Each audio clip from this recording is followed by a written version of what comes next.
So today I want to talk about the future of conferences because one of my biggest roles in my business is speaking at conferences, and I know most of the people are here. You're here on this webinar because you're involved in conferences in some way, and the conferences have changed. They're still valuable, they're still important, they're still relevant, but they have changed. So I want to talk about some of the changes, and we're going to look at what might be coming up in the future. And some of these things are in the very short-term future, not even things that are 20 years away. When I talk to clients about conferences and I talk to them about what they want out of their conferences, they've got different requirements, but broadly, they want to make sure that their conference is not just a one-off event, because if it is, then that's going to become increasingly irrelevant in today's world where people are really highly connected.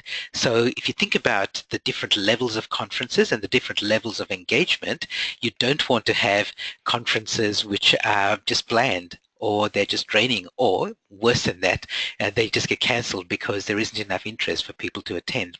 So what you want to do is have these next three levels, and these are comments that people tell me when I do my presentation briefing. I say, what's the purpose of your conference and what do you want to get out of it? Not just my presentation, but the conference in general. And they want, the sort of things that they say tend to fall into one of these three levels. They obviously want to be engaging, so they want people on the day and during the conference, during the days of the conference, to be engaged in the content, in the experience.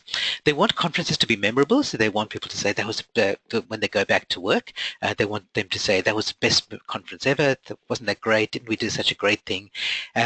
And even better than memorable is for it to be remarkable. So people are remarking about things that happened at the conference. Hey, do you remember what Gihan said about this? Here's how we can use that here.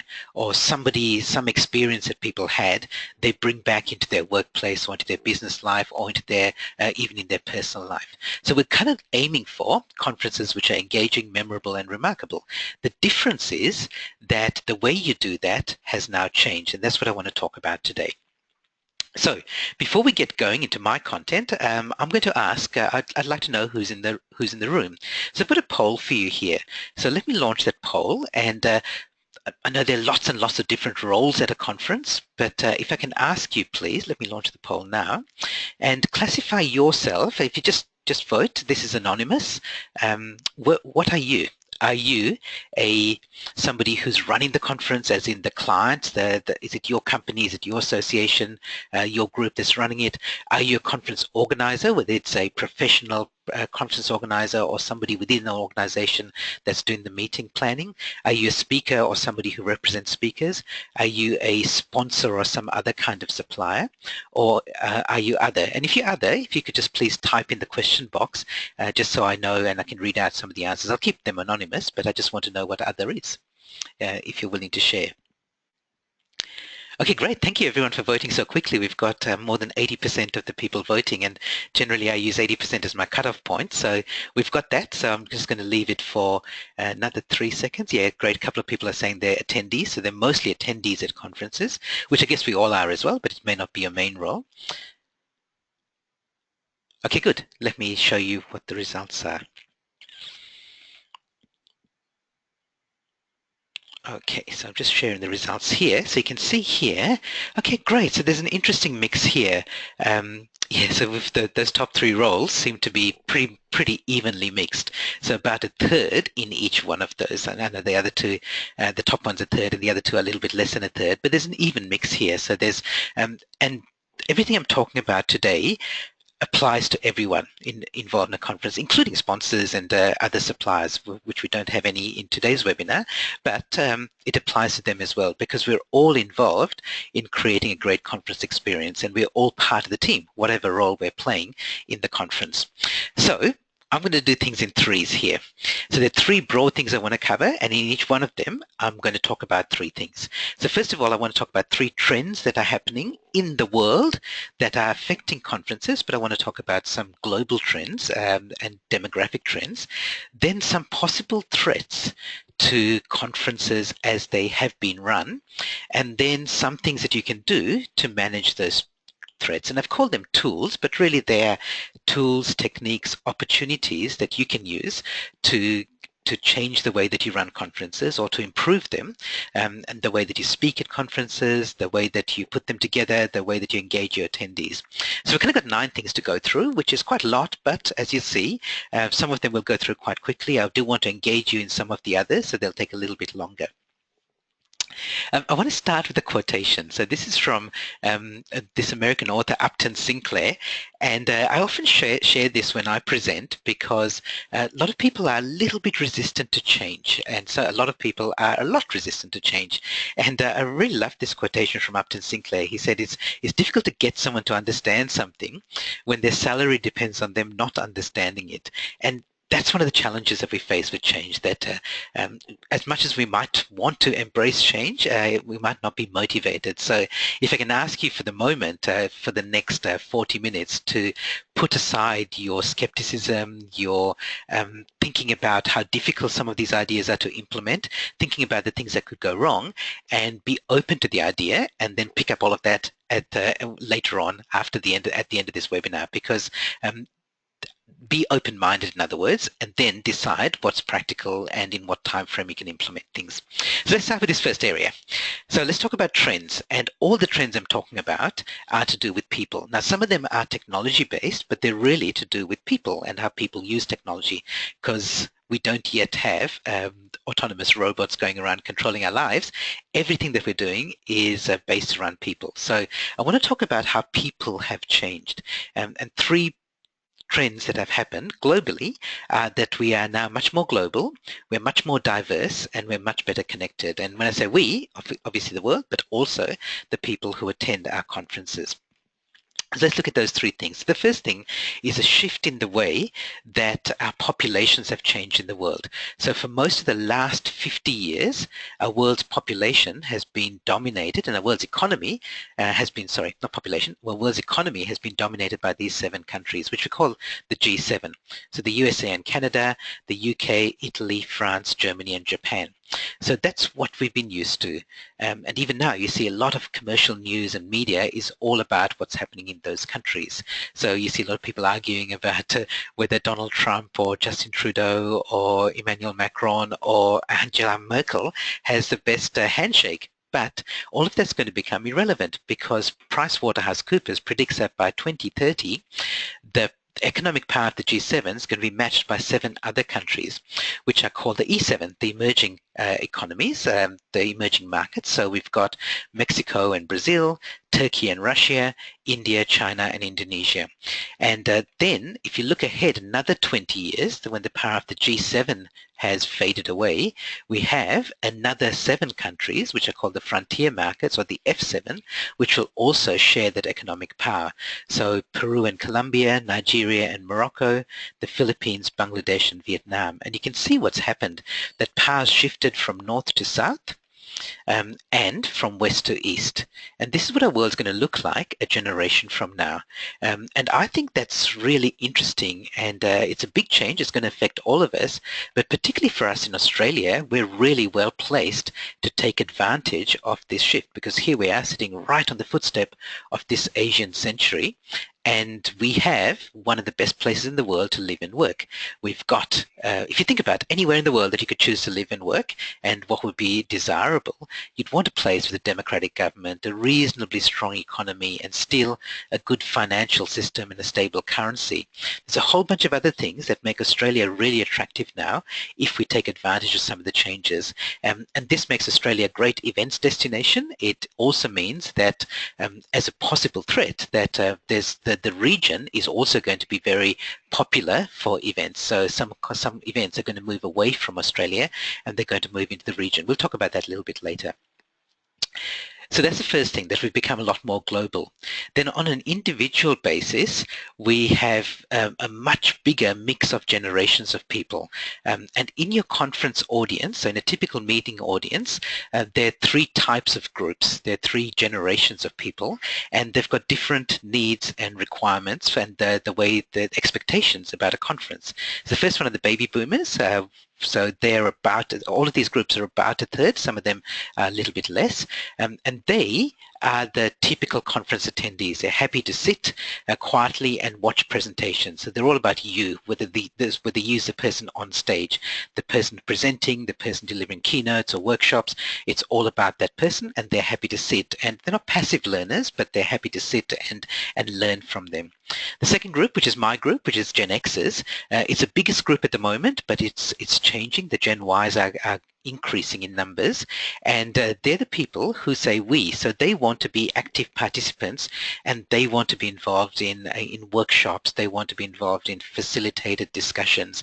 They want to get their hands dirty at the conference. The third group, not surprising, is the Gen Y, which is about a third at the moment, but that's increasing, of course, as they move up through the workplace. And they're the people who are very much the I generation. So they want to get involved as well, but they want to get involved on an individual basis, particularly using technology. So they love any ways of engaging using technology. So conference apps that allow them to engage, the polls where they can especially if they're technology-based polls where they can respond individually. So anything that you can do that's individual, they care about that. Okay, so that's the second area. As I said, the first one is that we're global. The second one is that we've got diverse audiences. And the third one, which leads on from that, is the fact that we're all connected now. And I'm using these three words selectively: the social, connected, and powerful. So we know that lots of people are using social media now, and it's not just the Gen Ys and the Gen Zs. In fact, Gen Xs are using social media more than the Gen Ys. So everyone's using social media, which means that we're all connected now, and we've got much more power and influence. For example, you might know that 3D printing is now means that people can print they can print all sorts of stuff, create real objects with a printer that they can buy from Officeworks, and they can create real objects at home, even things as sophisticated as prosthetic limbs. So this is a 3D printed hand where you can download the blueprint and create one of those. So that's amazing in its own right, but just think about this combination of social, connected, and powerful. You have things like this. So this Project Daniel is a way of connecting all of those three things: social, connected, and powerful.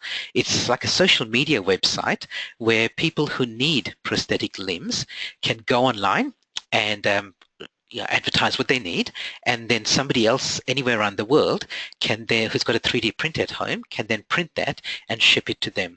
So people can get 3D printed prosthetic limbs for about $50 compared to paying thousands of dollars for surgery. So that's an example of how people in your audiences now have power and influence more than ever before. So they're not just going to sit there and just accept what you say, and they're not just going to sit there and passively learn from the person on stage. I'll give you another example. This is happening right now. This is an example of something that's happening with conferences. Right now, going on as we speak, there's a thing called the International Speakers Summit. And if you're involved in the speaking industry or the conference industry, you might even received an invitation to this. So this is a whole bunch of speakers who are speaking at this conference. There's a guy called James Taylor who set it up, and he's invited a whole bunch of really well-known speakers from around the world, and they're doing a completely online summit. In fact, you can probably go to this, just search for this in Google, and you should still be able to get a pass to get access to it. And it's completely online, it's completely free, it's got really world-class speakers at that event, and they do have a little bit of a monetization strategy behind it. I won't tell you exactly how it works. I'll give you the chance to figure it out for yourself. But this is an example of social, connected, and powerful. The speakers promote the event through their social media connections, and the technology is available now that any ordinary person can create their own conference completely online and make money from it. So this is one of the challenges that traditional conferences are facing. Okay, so those first three things. So the people and the trends in the way that people are placed around the world, which is population, the kinds of people you get at your conference, which is the diversity, and the fact that they're all connected now, and they're impatient. They're not just going to sit there and listen to speakers on stage because they're so well connected. Okay, so let me just quickly stop and see if there's any questions. If you have any questions, please type them in the question box, and I'll share that. Where do you get the research about conference attendees? I think you're talking about the stats there. That was from McCrindle Research. So McCrindle Research did some research about Australian demographics, the demographics of the whole Australian population, and I picked, I did a subsample of that to get the typical conference attendees. Okay, I don't see any other questions coming in, so I'm going to keep going. So good. Good. So as we go, please type in your questions as we go. And if there are questions about this first section, please feel free to ask them later. You haven't just missed your opportunity because we're moving on to the second section now. So the second section, I want to talk about some threats to the traditional way that conferences are run. And really, when I talk about threats, we're not talking about the fact that there's greater security and bigger issues with visas getting into certain countries and so people can't attend. What I'm really talking about are threats to the very viability of conferences. So what are people doing instead of going to the traditional conference? Okay, so let's talk about those three things. And I've got three things here. Oh, somebody's asked a question, when does the Speaker Summit start? I think it's just started. So I've just got a notice about day 2. So it's still going. I think it goes for a few days. And so you can join up now and you can still get access to, I think, the past speakers as well as what's coming up. So these three things I'm going to talk about here around the threats to conferences are about mobile, online, and virtual. Now, there's some similarity and some overlap between those three areas, but I want to talk about them separately.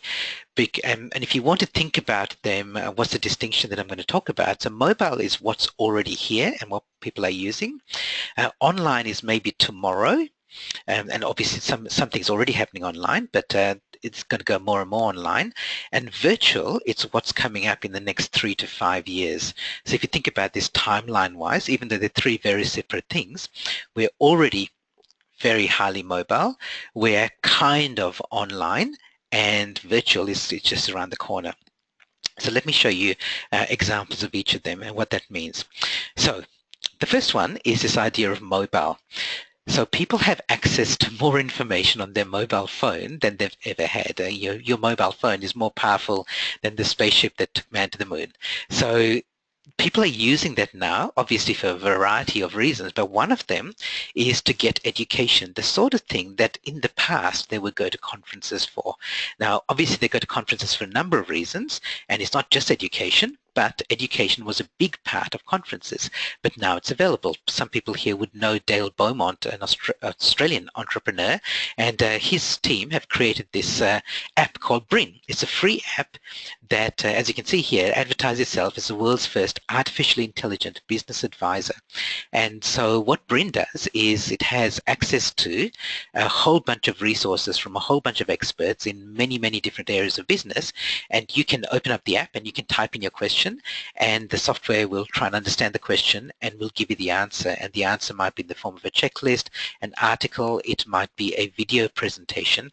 So it could be like, how do I get more sales? How do I convert my people who walk into my shop into customers? And it'll go to an expert who talks about that. How can I increase customer loyalty? You might go to a video by Keith Abraham talking about increasing customer loyalty.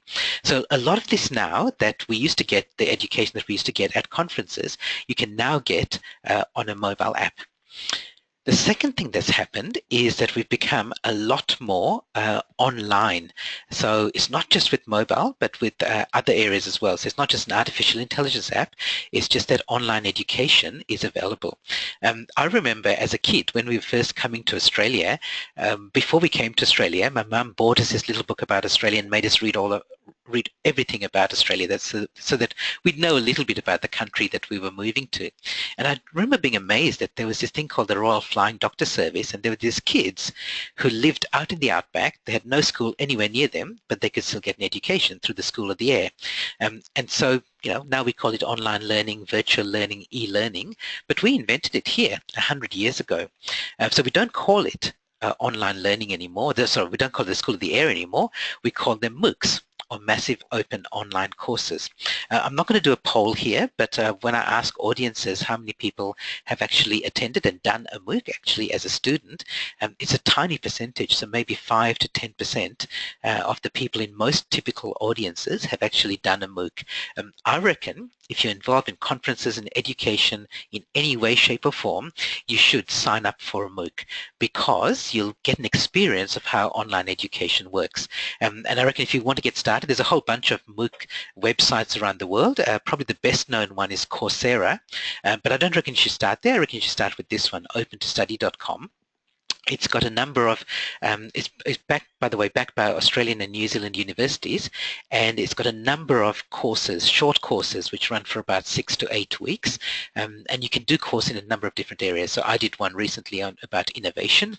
I did one about financial literacy, which is quite a basic course, but I could imagine that anyone, like actually any financial planner, should be telling their clients to go and do this financial literacy course. I did one about big data and artificial intelligence. So those are the sort of courses that are available. They're completely free. You're in a classroom with other students around the world, mostly in Australia in this case, and you get a lot of value because you can interact with the lecturer, but also with other students who are in that online classroom.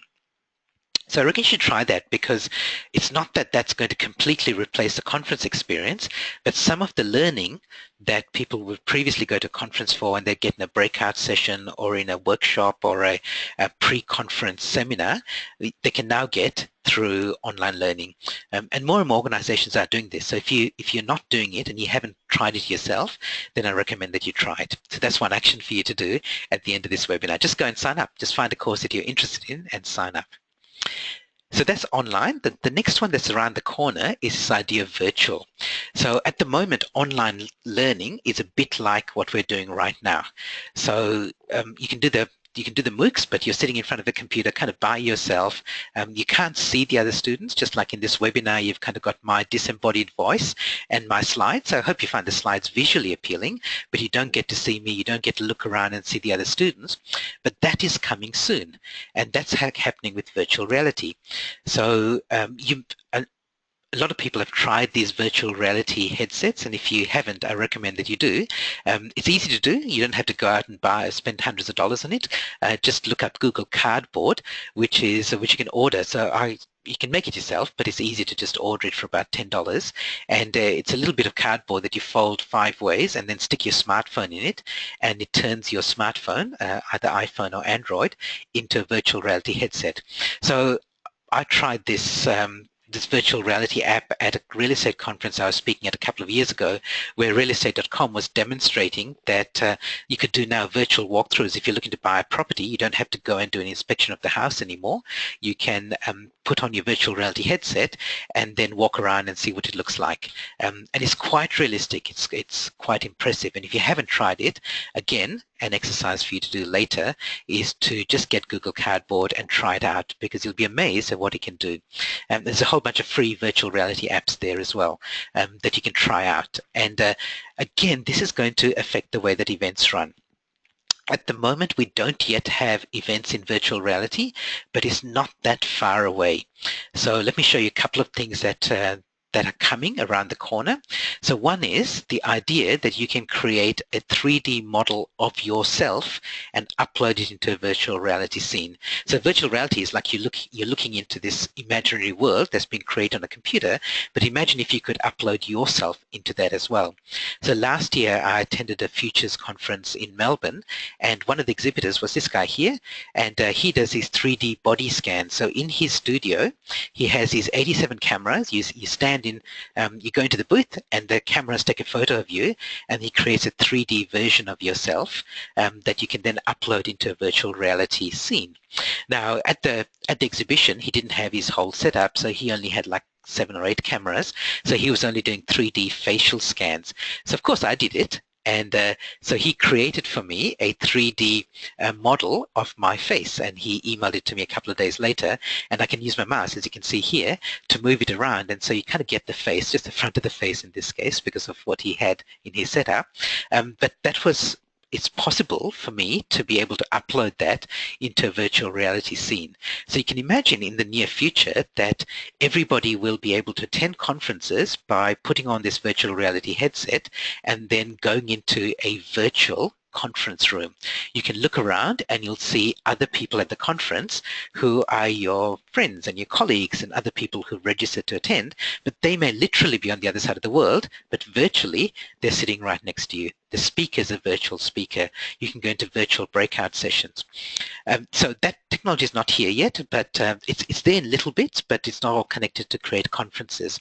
Again, if you want to try this, again, if you go to Google, if you get the Google Cardboard, one of the apps that's available on there is this app called Virtual Speech. It's not quite a conference experience, but it's worth trying out because it'll give you an idea of what's possible at the moment and what might be there in the future. If you're a speaker, and I know the speakers on this webinar are professional speakers, so they don't need practice in public speaking, but this virtual speech app is to help people who are nervous about public speaking to practice in front of a virtual audience. So what you do is you upload your PowerPoint slides to the app, and then you put on your virtual reality headset, and you're sitting in an audience. You're sitting in front of an audience. You're standing in front of an audience like this, and you turn your head and you can look around and you can see the stage.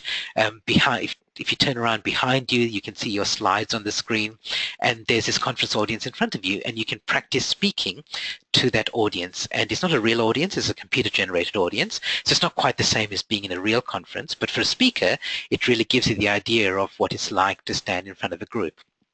As I said, in the future, those people in the audience will be real people who have logged into the conference, just like you can log into the International Speaker Summit or you've logged into this webinar, but I'd be able to see you. You'd be able to see me.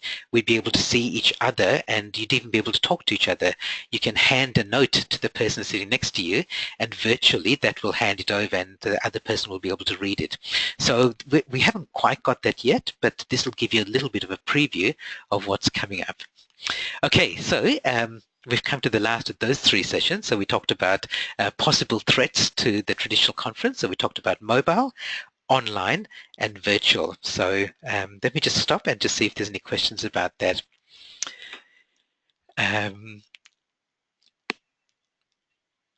Okay, so Justice says, slides are terrific. What program are you using? So thank you for that, because I like to make my webinars really high quality. This is standard PowerPoint. It just means putting a lot more effort into the slide creation. So this is standard PowerPoint slides. But as you can see, there's quite a lot of interaction as well, and I want to do that in my webinars rather than just making it just me talking. So there's a bit more interaction coming up as well. I answered the question, when does the Speaker Summit start? It's already started. Will they laugh at my jokes? Ian says, well, do they laugh at them now, Hatch? Yeah, of course they'll laugh at your jokes. So yes, actually that is interesting. So in a virtual environment, the technology does allow the software is getting to the point where it can actually register emotions as well. In fact, your smartphone camera will be able to detect your emotional state and your mood as well. So that's already happening. So yeah, absolutely, they'll be able to laugh at your jokes, and the software will be able to detect that the audience is laughing, and so it'll generate that laughter through the software. So it's quite powerful. And again, I'd say if you've never tried a virtual reality headset, I really recommend you do it, because it's just amazing when you try it for the first time. And it's still very early days. It's still a bit clunky and a little bit, yeah, it's obvious that it's not a real world environment, but it's amazing how realistic it is. So I did one when it's the 400th anniversary of Shakespeare's death. Yeah, that's right. So 1616, and at the University of Western Australia, they had a Shakespeare and a special exhibition, and I went along and they had a virtual reality exhibit where I could put on a virtual reality headset and I could be in the Globe Theatre 400 years ago in Shakespeare's time. So you're sitting up in the upper tiers and you peer over the edge, and if you lean over too far in a real theatre, you'd fall over. And in the virtual environment, it felt like that you didn't want to lean over, you didn't want to step off the edge, even though you knew that you were just standing in an exhibit at a conference trade show. So again, it's worth trying out. Okay, so we talked about these as threats, but just keep in mind that anything that's a threat could also be an opportunity. And so this is a really good book to read, Disrupt Yourself. I'm just throwing this out there, but one of the quotes that from this book is this whole idea that every threat to the status quo is an opportunity in disguise. And I assume you're here on this webinar because you want to know about some of the opportunities, not just that that the whole conference is going to disappear, because they're not. They're still going to be relevant. It's just that the way that they run has changed. So let's look at some of these tools and opportunities. So another interactive bit coming up, and I've got a bit of a puzzle for you here. And this is a puzzle that I often ask in my conference audiences. I've got these 4 cards here, so you can see the back of 2 of them. There's a red and a blue back, and you can see the front of the other 2. So you can't see the back of numbers 2 and 4, and you can't see the picture on the side of 1 and 3. So I'm going to make a statement that every red-backed card has a dragon on the other side. And I'd like to know whether that statement is true or false. Now, you can't tell me for sure at the moment whether it's true or false because you have to turn over some of the cards. And obviously you could turn over all the cards and then you'd be able to tell me whether it's true or false.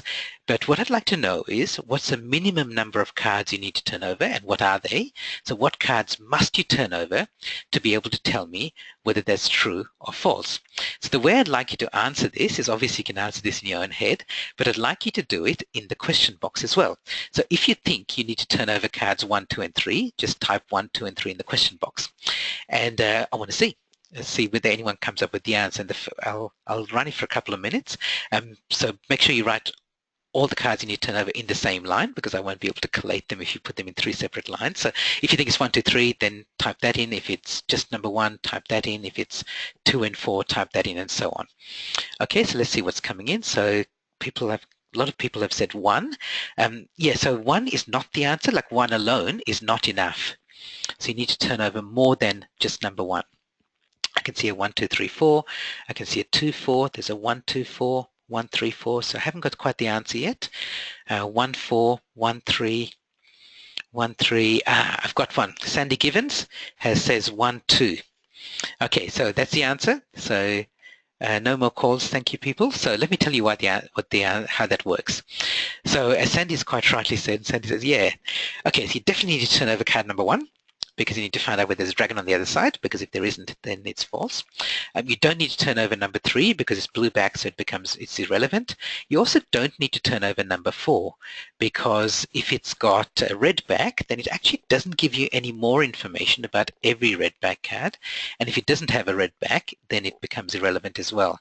But you do need to turn over 2. Because if it's got a red back, then the statement's false. Okay, so this is the answer. It's 1 and 2. And the reason that I'm doing this little puzzle here is because I reckon when we look at the future and when we look at some of the opportunities, there are 2 kinds of opportunities. So one is, so most people get number 1, by the way, when they do this, and most of the responses here had 1 in there because it's obvious, it's got a red back. But number 2, most people don't get because there's no red, there's no back, and there's no dragon. So if you think about our future, so one is where you can see what's coming up in the future and you have to work towards it. The other one is where you can't see what's coming up in the future and you've kind of got to be nimble and flexible and agile to get to that future, whatever that future is, and to be able to cope with whatever that future is. So as we go through these 3 things here, I'm going to share 2 kinds of tools. So the first couple around participation and the journey are tools that, I'm going to show you some tools that are available. And the third one is this skill called transdisciplinarity, which if you don't know what it means, doesn't matter. I'll explain what that is, but that's a little bit more like that card number 2 where we don't know what's coming up in the future, but we have to be ready for it anyway. Okay, so as I said at the start of the webinar, when you complete the exit survey, I'll send you a copy of my special report about the future of conferences. And that talks about 10 things that great conference organizers and great conferences do differently. So here are the 10. I'm not going to go through all 10, especially since we've only got 10 minutes left. I want to cover a couple of them. And again, remember, you're going to get the report at the end of the webinar. Just complete the exit survey. So don't worry, you're not missing out on the content, but I'm going to cover a couple of them. So one of them is about engaging and making people participants rather than just sitting there and watching a speaker. And the second one, the other of the 10, the 2 of the 10 I'm going to cover, is the whole idea that the conference is now not just a one-off event, it's part of their entire journey. Okay, and then we'll talk about transdisciplinarity, which is not on this list, but I think it's valuable for us to cover anyway. So the first one is this idea that people don't want to just attend a conference and sit there passively. They want to participate, and you can get them participating at different levels. The standard conference or the traditional conference has keynote presentations, workshops, breakouts, panel discussions. I see more and more now. Fireside chat is just somebody being interviewed, so an expert who's not an expert presenter but is an expert being interviewed by a moderator while people observe and they listen and can ask questions as well. So this kind of traditional conferences are like that. More and more you're seeing a few other things coming into conferences. I'm not going to go into these in detail. And then a few other things again. So there's a whole bunch of different things that you can do to get people participating in conferences. Remember, you get the recording of this so you can come back to this, or if you want to take a screen snapshot now would be a good time to do it, and then you can Google these things to find out what modern conferences are doing now to engage their people more. I'm not going to go through this in a lot of detail, but just understand that traditional conference of just keynotes and breakouts and then social events, you can do a lot. You can do a lot better than that, and your conference audiences are expecting and demanding more to be able to participate. Similarly, keep in mind that the conference is just one little event on their whole learning journey and their whole professional journey.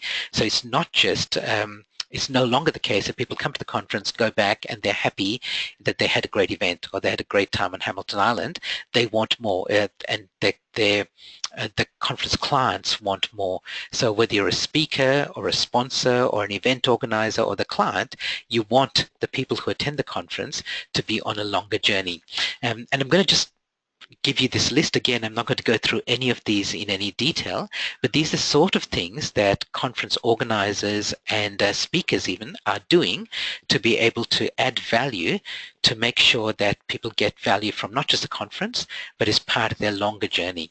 So there's a whole bunch of things here, and again, if you want to ask me about any of them, then drop me a line by email. I'm more than happy to talk to you about this, and we can even talk about some of these things, but more and more speakers are doing that. For example, I do that. I offer all my clients a follow-up webinar, even sometimes a webinar beforehand, sometimes a pre-event video, sometimes interview the CEO, and that becomes part of the marketing material, and so on. So there's a whole bunch of things there. In fact, what I do in with my conference presentations as a keynote speaker is I want to make sure that obviously delivering a great presentation goes without saying. That's the price of entry. You have to do that. But what else are you doing before the event, during the event, and after the event? And I'm just one speaker, but here's an example of some of the things that I offer to my speaking clients. Now, most clients don't buy all of these. I've never had anyone buy all of these, but they'll pick and choose. And I want to be sure that as a speaker, I'm offering things not just during the event, but before and after. Similarly, you should be asking apart from the other speakers, you should be asking your sponsors, what can you do before the event, during the event, and after the event? The conference organizer should be looking at what's happening before, during, and after. And if you're a conference client, if you're sending your people to a conference, look at what you're doing for them before the event, during the event, and after the event. So it's part of a journey now rather than just being just this one-off event. Okay, and the last thing is this idea of transdisciplinarity, which in simple terms just means being a connector. The Institute for the Future has identified 10 skills for the future workforce that are future-proof, that are harder to automate and outsource.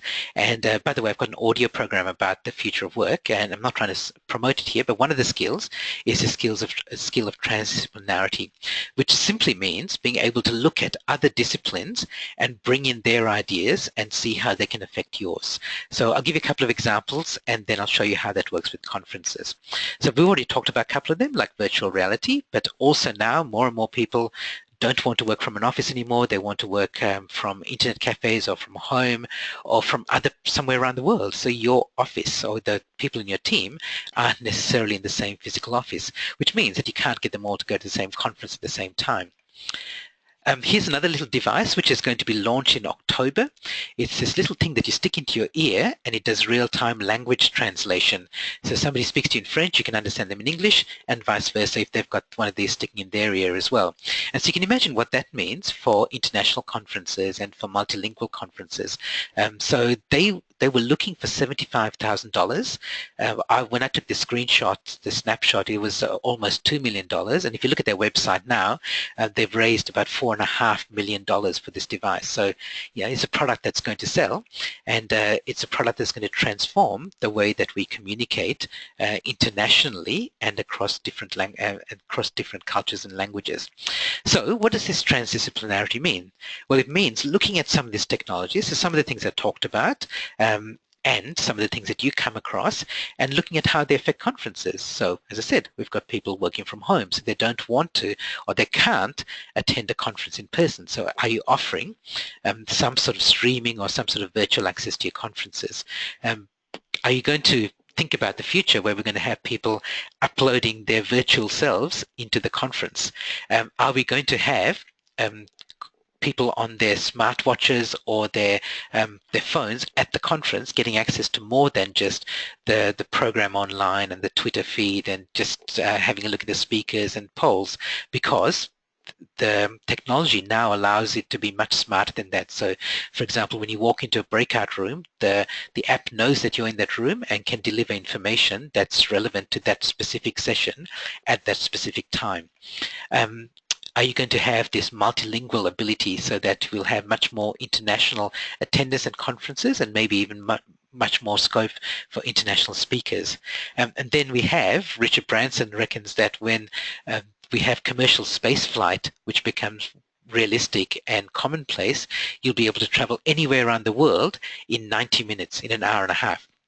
So what does that mean for the future of conferences? Does that mean that your conferences are going to be more attractive because you're going to attract people from all around the world? Or is it a threat because the people who would come to your conference can now go to the world's leading conference somewhere else?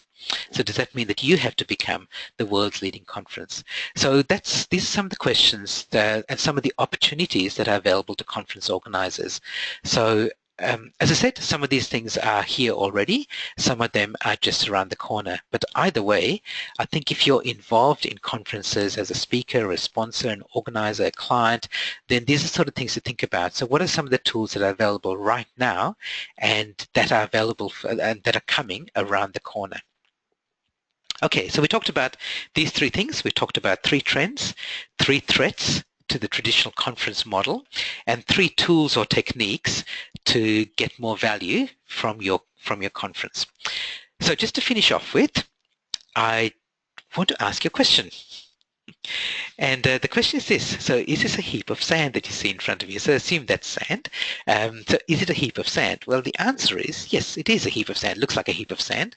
So if I take away 1 grain of sand from that, is it still a heap of sand? Of course it is. And I can take another grain, another grain, another grain, and it still remains a heap of sand.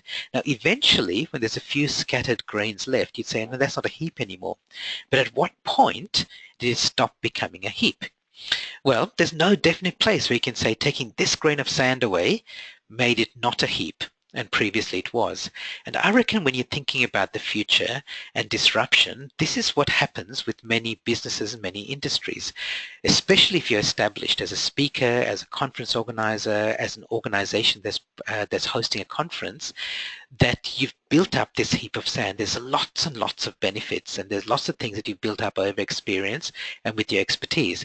And then you get these little things that whittle away that heap of sand. Take away a grain one at a time with this online learning, with this MOOCs or virtual reality or any of the things we've talked about. And one day you look around, you suddenly find that you haven't got any sand left because, but there was no defining moment where that change happened. So that's why I think the most important thing that you can do is to start before you're ready. So start now. You may not necessarily see that some of these changes are going to affect you right now, but right now is a time to get started, is a time to make that change. So thank you everyone for coming along. I really appreciate you being here and interacting and engaging, asking questions, taking part in the games and the puzzles. As I said, please complete the exit survey at the end so I can send you the special report, and you'll get the other 8 things that we talked about, sorry, that are listed for you, but we didn't talk about what great conference organizers do differently. It's not only for conference organizers, I think it's also useful for speakers and for clients who put on or who host conferences, and for sponsors and exhibitors as well. So today was about the future of conferences. The next webinar I'm running is the future of training. You do need to register for that. I run 2 webinar series, and just for technical reasons, today's webinar was run on one of the channels, but it's not the normal channel that I use for my futurist webinars. The next one is. So if you are already registered to my future-proof webinars, then that's fine. You don't need to register again. But if you're not, please go to seeingintothefuture.com and register. It's free. So it's free, just like this webinar it was free. And what I'm talking about in the next webinar next month is not so much about conferences, but what happens with training. So workplace training, we'll go a little bit more into MOOCs, as well as other things that are happening to accelerate the experience curve in modern workplaces. So please come along to that one. If you've got any questions or comments, please free to drop me an email. If you want to book me as a speaker, you can go to gihanspeaks.com and you can find out about what I do as a keynote speaker. And thank you everyone for coming along. I really appreciate you being here, but more than that, I hope that you'll take something away and put something into practice for your business and for your professional life as a result of today's webinar. So thanks everyone, have a great day, and bye for now.